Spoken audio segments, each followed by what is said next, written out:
السلام علیکم ورحمۃ اللہ وبرکاتہ۔ عزیز طلبہ، 9th کلاس کی اصلاحیت لازمی کے تیسرے لیکچر کے ساتھ میں حافظ محمد رضوان اللہ آپ لوگوں سے مخاطب ہوں، اور آج کے اس لیکچر میں ہم اپنا گزشتہ جو سبق نامکمل رہ گیا تھا اسے بھی مکمل کریں گے، اور ساتھ ہی ساتھ الدرس الثانی الف اسے مکمل کر لینے کے بعد اس کی ایکسرسائز بھی اور جو امپورٹنٹ شارٹ کویسچن اس میں بن سکتے ہیں انشاءاللہ وہ بھی آپ لوگوں سے ڈسکس کیا جائے گا۔ بیٹا، حسب سابق آپ لوگوں سے میں امید رکھتا ہوں کہ آپ لوگ توجہ سے اس لیکچر کو سن بھی رہے ہوں گے، اور ساتھ آپ نے اپنی کتابیں بھی کھول رکھی ہوں گی، اور آپ کے ہاتھوں میں پینسلز بھی ہوں گی تاکہ آپ اہم جو مشکل الفاظ ہیں ان کے معنی ساتھ ساتھ لکھ سکیں۔ تو اس سے پہلے لیکچر میں ہم نے سورہ انفال کی جو آیت نمبر 36 ہے، یہاں تک ہم نے پڑھا تھا، والذین کفروا الی جہنم یحشرون، یہ آپ اسکرین پہ دیکھ رہے ہیں۔ اس سے اگلی آیت سے ہم پڑھیں گے، تلاوت سماعت فرما لیں۔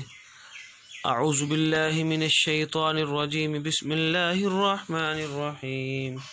لیمیز اللہ الخبیث من الطیب ویجعل الخبیث بعضه على بعض فیرکمہ جمیعا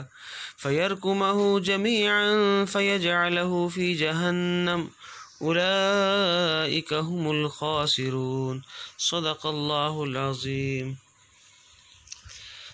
عزیز طلبہ، اس سے پہلے جو ہم نے لیکچر پڑھا تھا اس کی آخری آیت میں اللہ رب العزت نے ارشاد فرمایا تھا، والذین کفروا الی جہنم یحشرون، والذین اور وہ لوگ، کفروا جنہوں نے کفر کیا، الی جہنم جہنم کی طرف، یحشرون انہیں جمع کیا جائے گا، یعنی کافروں کا انجام بتایا تھا، اور یہ ان کافروں کا انجام بتایا تھا۔ اگر آپ کے ذہن میں یہ آیت اس کا پچھلا حصہ، سابقہ حصہ جو ہم نے پڑھا وہ آپ کے ذہن میں ہو تو آپ کو یاد ہوگا، اللہ تعالیٰ نے فرمایا تھا کہ کافر لوگ اپنے مال و دولت کو خرچ کرتے ہیں اس لیے کہ تاکہ اللہ کے راستے سے روکیں، تو کوئی بات نہیں، فَسَيُنْفِقُونَهَا بھی یہ خرچ کرتے رہیں گے، لیکن ایک دن آئے گا ان کا یہ خرچ کرنا ان کے لیے حسرت اور افسوس کا باعث بن جائے گا، ثُمَّ يُغْلَبُونَ، اور پھر یہ شکست کھائیں گے، مغلوب ہو جائیں گے۔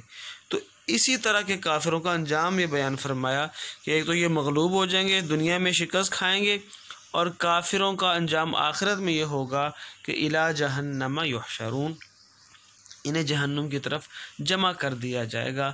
اور باقاعدہ قرآن مجید میں دوسرے مقام پہ اللہ تعالیٰ نے فرمایا ہے کہ جیسے جانوروں کو ہانک کر، کبھی اگر آپ نے دیکھا ہو تو جانوروں کو چرانے والا جو چرواہا ہوتا ہے ان کو ڈنڈے سے، کسی لاٹھی سے ہانکتا ہوا آگے لیے چلتا ہے، ایسے ہی ان کافروں کو بھی ہانکا جائے گا اور جہنم کی طرف ان کو لے جایا جائے گا۔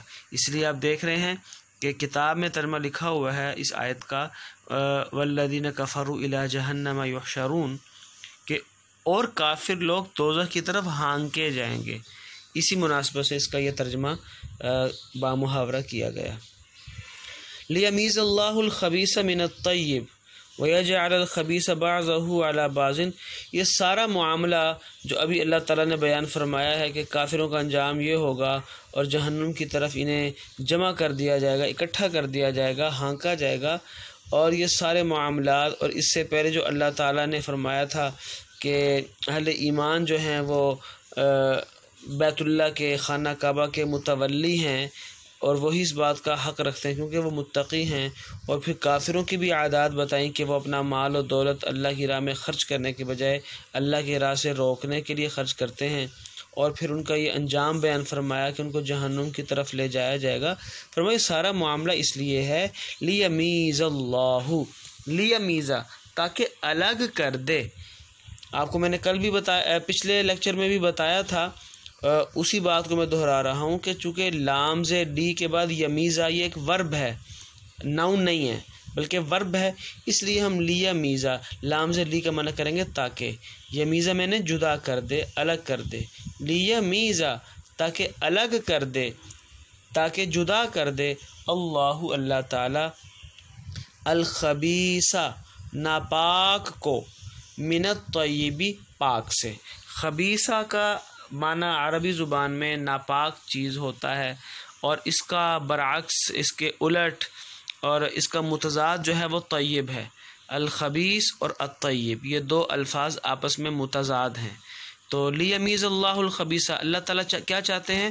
اللہ تعالیٰ چاہتے ہیں کہ لیمیز اللہ، تاکہ اللہ الگ کر دے، جدا کر دے، الخبیثہ، الخبیثہ ناپاک کو، من الطیب پاک سے۔ تو یہاں ناپاک سے مراد کافر اور طیب سے مراد اہل ایمان، کیوں کہ کفر سے بڑی ناپاکی کوئی نہیں ہے اور ایمان سے بڑی پاکی اور پاکیزگی کوئی نہیں ہے۔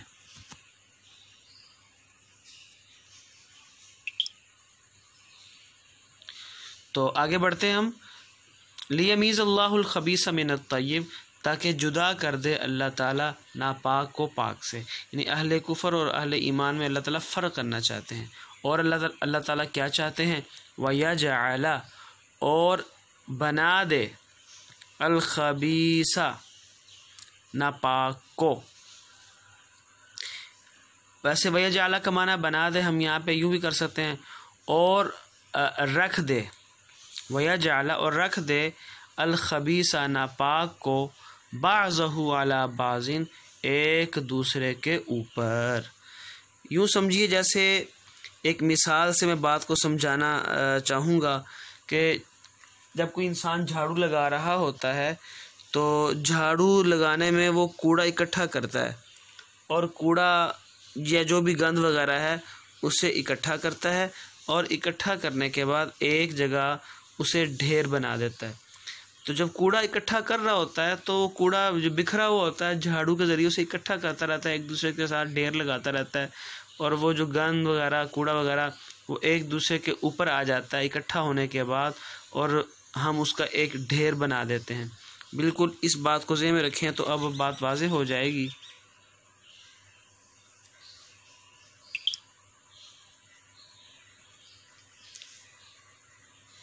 وَيَجْعَلَ الْخَبِيثَ اور رکھ دے خبیثہ ناپاک کو، بعضہ علی بعض ایک دوسرے کے اوپر۔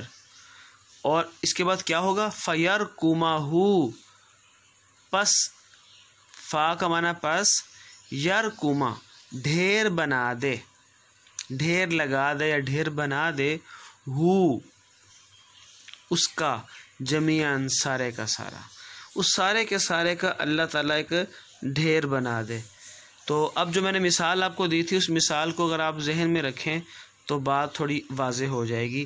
ترجمہ دوبارہ دیکھیے، لیمیز اللہ الخبیثہ تاکہ جدا کر دے اللہ تعالیٰ الخبیثہ ناپاک کو، من الطیب پاک سے، ویجعل الخبیث بعضہ علی بعض اور رکھ دے ناپاک کو ایک دوسرے کے اوپر، فیرکمہ جمیعا پس اس کا ڈھیر بنا دے، فیجعلہ اچھا ڈھیر بنانے کے بعد کوڑا جب اکٹھا کیا جاتا ہے تو اس ڈھیر کو آگ لگا دی جاتی ہے یا سارا کا سارا پھر کسی کوڑے دان میں پھینک دیا جاتا ہے وہ ڈھیر۔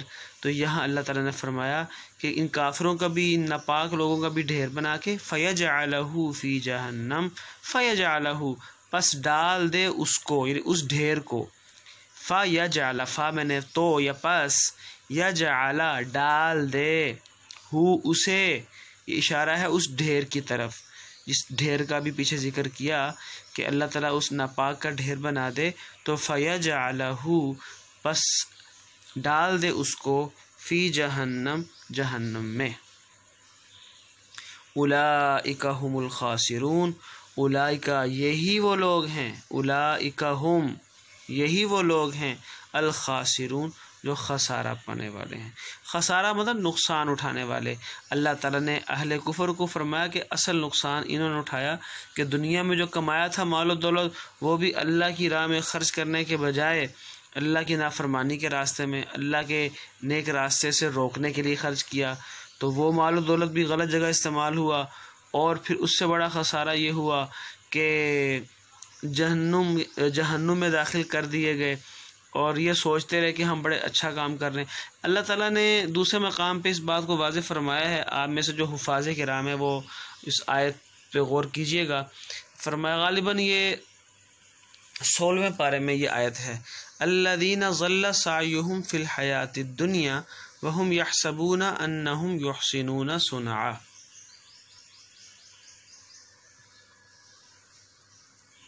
کہ یہ وہ لوگ ہیں کہ ضل سعیہم فی الحیات الدنیا، دنیا کی زندگی میں ان کی ساری کوششیں رائگاں چلی گئیں، ضائع چلی گئیں، اور جو کوششیں کرتے رہے وہ گمراہی کے راستے پہ کرتے رہے، لیکن وہم یحسبون انہم یحسنون صنعا، وہ یہ گمان کرتے رہے کہ ہم تو بڑا اچھا کام کر رہے ہیں۔ یہی حال ان کے ساتھ بھی ہوا کہ دنیا میں بھی نقصان اٹھایا اور آخرت میں بھی جہنم میں داخل کر دیے گئے، گویا انہوں نے نقصان ہی نقصان اٹھایا۔ بیٹا ترجمہ مکمل ہو گیا، ایک مرتبہ پھر دہرا دیتا ہوں۔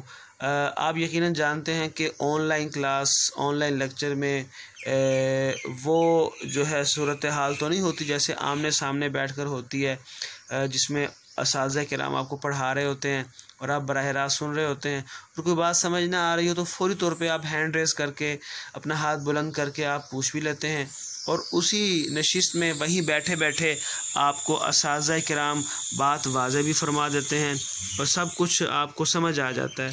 تو ایسا اب یہاں تو نہیں ہوگا، اس لیے کوشش کریں کہ توجہ سے سنیں تاکہ سمجھ آ جائے۔ پھر بھی کوئی بات سمجھ نہ آئے تو بیٹا آپ رابطہ کر کے پرسنلی یا میسیج کے ذریعے آپ اپنی کنفیوژن کو دور کر سکتے ہیں۔ بلکہ آپ میں سے ایک دو طلبہ نے رابطہ کیا بھی ہے، کوئی بات سمجھ نہیں آ رہی تھی، انہوں نے پوچھا، ان کو میں نے واضح کر دیا تھا۔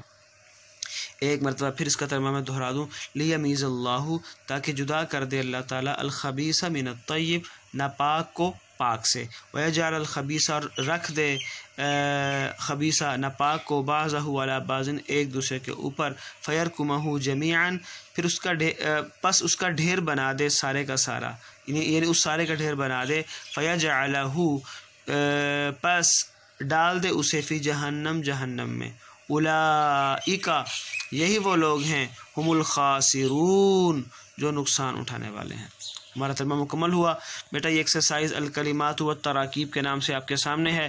ان میں الفاظ معنی ہیں، یہ اہم اس لحاظ سے ہیں کہ میں پہلے بھی بتا چکا ہوں کہ بورڈ میں جو الفاظ معنی آ جاتے ہیں شارٹ کویسچن کی شکل میں، کہ کوئی لفظ لکھا ہوگا اس کا معنی آپ سے پوچھا جائے گا، یا پھر MCQs کے اندر بھی آ سکتے ہیں، تو ان الفاظ کے چناؤ میں ان الفاظ کو جو آپ کے سامنے ابھی اسکرین پہ الکلمات والتراکیب ہیں، ان کو پیش نظر ضرور رکھا جاتا ہے، اس لیے یہ الفاظ اور ان کے میننگ یاد رکھنا بہت ضروری ہے۔ ویسے تو جب آپ لفظی ترجمہ یاد کر لیں گے تو آپ کو سارے ہی مشکل الفاظ کے معنی آتے ہوں گے، مگر ان پر توجہ زیادہ دینا ہوگی۔ مثال کے طور پہ یثبتو، وہ قید کر دیں، مکان کا معنی سیٹیاں، فیرکمہ، وہ جمع کرے اسے۔ اب یہاں پہ لفظی ترجمہ انہوں نے الگ سے لکھا، ویسے میں نے آپ کو ترجمہ کراتے ہو، فیرکمہ کا معنی ڈھیر بنا دے، تو ڈھیر بنا دے، جمع کرے، تو دونوں ہی ٹھیک ہیں۔ بہرحال فیرکمہ کا ترجمہ جو الفاظ معنی میں یہاں لکھا ہوا ہے وہ ہے وہ جمع کرے اسے۔ اساطیر الاولین، پہلوں کی کہانیاں، پہلوں کی کہانی، پہلوں سے مراد پہلے لوگ، گزرے ہوئے لوگ، ان کی کہانیاں، اساطیر کہانیاں، الاولین پہلے لوگ، تس دیا میں نے تالیاں۔ اب آتے ہیں ہم مشق کی طرف۔ اس مشق میں بیٹا 3 سوالات آپ کے سامنے ہیں۔ ان میں پہلے سوال ہے، اس سبق میں تقوی کے کیا انعام بیان ہوئے ہیں، یعنی متقی بننے والوں کو، تقوی اختیار کرنے والوں کو اللہ تعالیٰ نے کن انعامات سے نوازنے کا وعدہ کیا ہے۔ تو یہ سوال نمبر 1 ہے، اس کا جواب میں نے اسکرین پہ آپ کے سامنے میں نے بریکٹ میں کیا ہوا ہے، آپ یوں دیکھ سکتے ہیں، یہ دیکھیے، یہ دیکھیں، پہلی لائن میں ہے، مومنو اگر تم خدا سے ڈرو گے تو وہ تمہارے لیے امر فارغ پیدا کر دے گا، یعنی تم کو ممتاز کر دے گا، اور تمہارے گناہ مٹا دے گا اور تمہیں بخش دے گا۔ پہلے سوال کا جواب ہے، لیکن چونکہ میں زیادہ اس میں اب اس کو ہائی لائٹ نہیں کر سکتا تھا، صرف آپ کو میں نے سمجھانے کے لیے یہ بریکٹ کر کے اور سرکل میں 1 لکھ دیا کہ پہلے سوال کا جواب ہے۔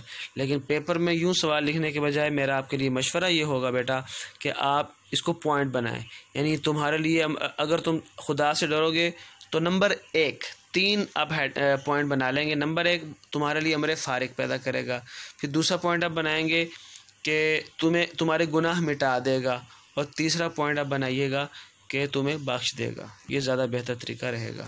اس کے بعد دوسرا سوال ہمارے سامنے ایکسرسائز میں ہے، ہم دیکھ سکتے ہیں، وَإِذْ يَمْكُرُ بِكَ الَّذِينَ كَفَرُوا میں کس واقعہ کی طرف اشارہ ہے؟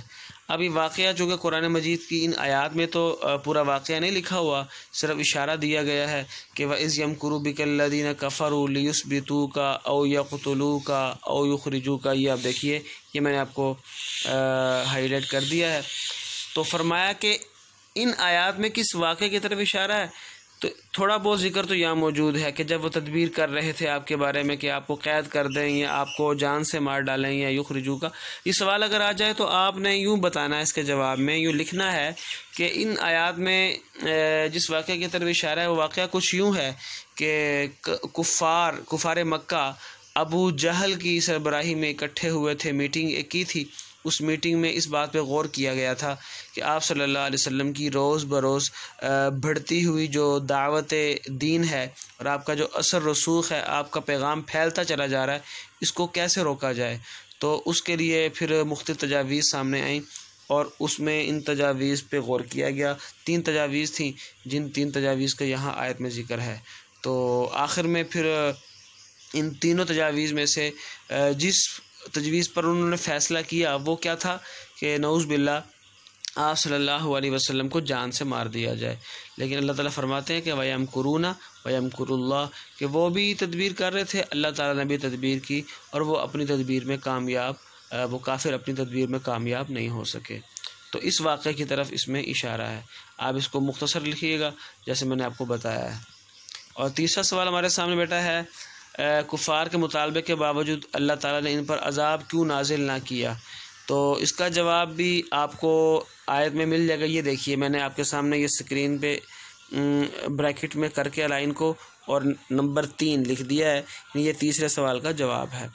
آپ اس سوال کا جواب جیسے لکھا ہوا ویسے بھی لکھ سکتے ہیں، جیسے کتاب میں لکھا ہوا ہے، اور خدا ایسا نہ تھا، بس لفظ خدا کے بجائے لفظ اللہ استعمال کیجیے گا، اور اللہ ایسا نہ تھا کہ جب تک تم ان میں تھے انہیں عذاب دیتا، اور نہ ایسا تھا کہ وہ بخشش مانگے اور انہیں عذاب دے۔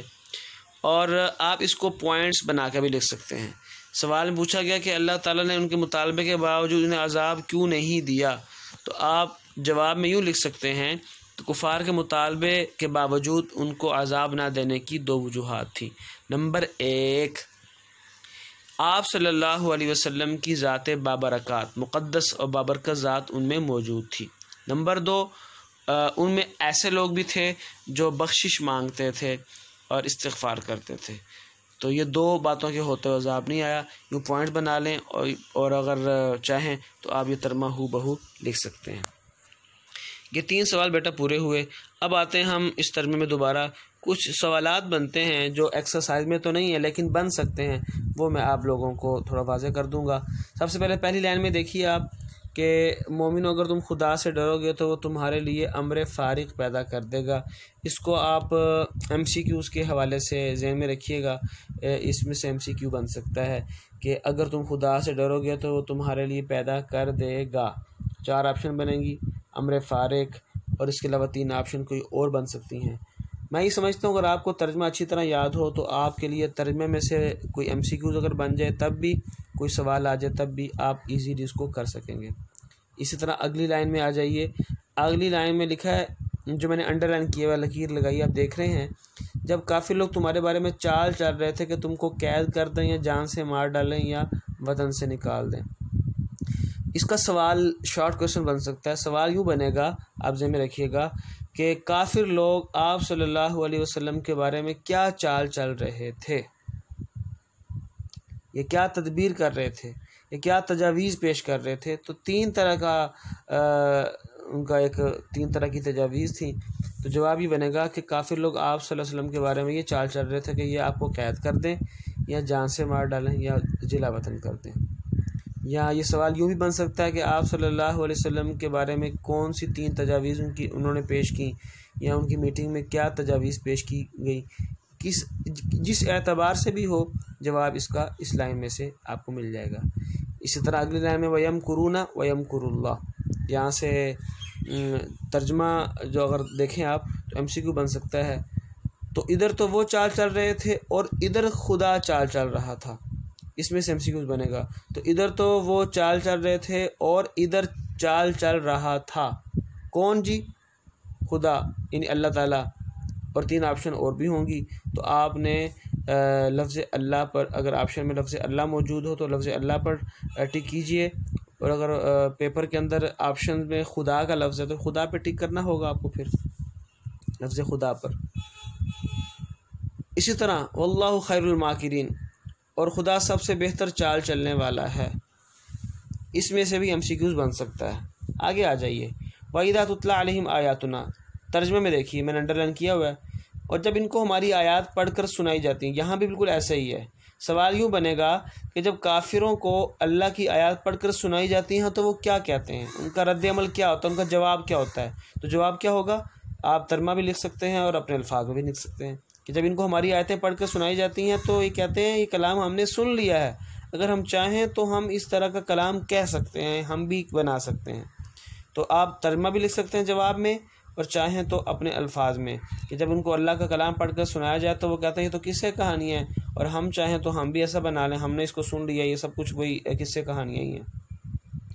اسی طرح آگے آ جائیے، میں نے انڈر لائن کیا ہوا ہے، تو ہم پر آسمان سے پتھر برسا، تو اس میں MCQ بن سکتا ہے۔